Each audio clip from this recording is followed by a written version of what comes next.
John Sproule and architect, but we've also been extensively involved, and very happily so, in a number of resorts.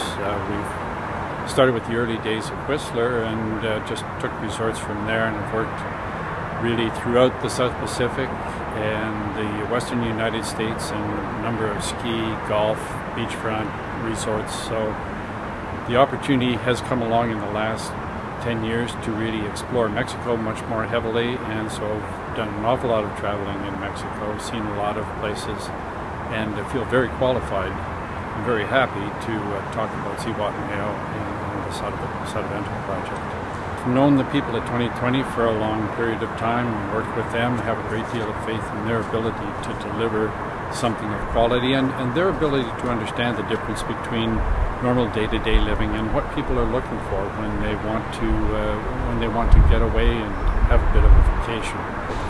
One of the places to start, and every time I do it sort of brings a smile to my face, is just my whole introduction to Sotavento. And I arrived there in the middle of the night, and my bags were taken care of, and never really yet having any idea that it was on a hillside, was shown to one of the rooms on the top floor, and wandered out and had this whole bay just unfold itself in front of me with the lights on, and it just flashed in my mind at that point that this was exactly like the magic of Monaco or any of the other European bay towns, where you could see the lights, see the sunset, see the water, yet you were perched on the privacy of a cliff, and you were set apart from everything else.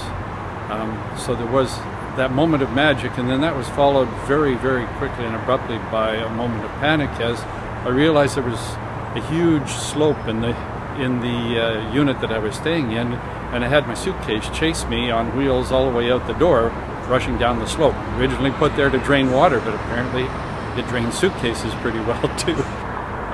One of the more interesting parts of the design was how to turn that little bit of slope that was put in there originally to drain water out, how to change that into an advantage. We've sort of terraced the inside as well as the outside, so that as you come in, if there was a slope to the floor, you'd be stepping down a few stairs as you get further into the unit. But it allows for a different whole sense of privacy in the bedroom, and views from the bedroom that otherwise wouldn't be possible.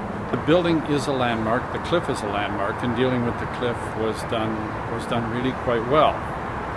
The hillside allows terracing to go on, and that terracing allows a huge amount of privacy and access for every unit to views, sunsets, looking at the beach.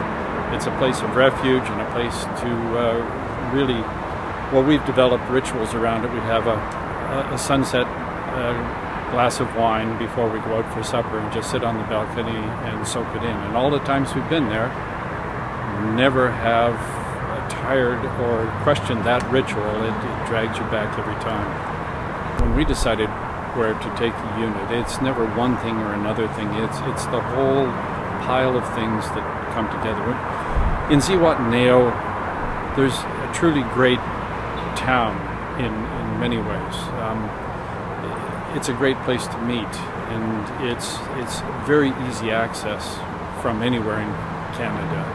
I think the trip from YVR to putting on shorts is a really quick experience.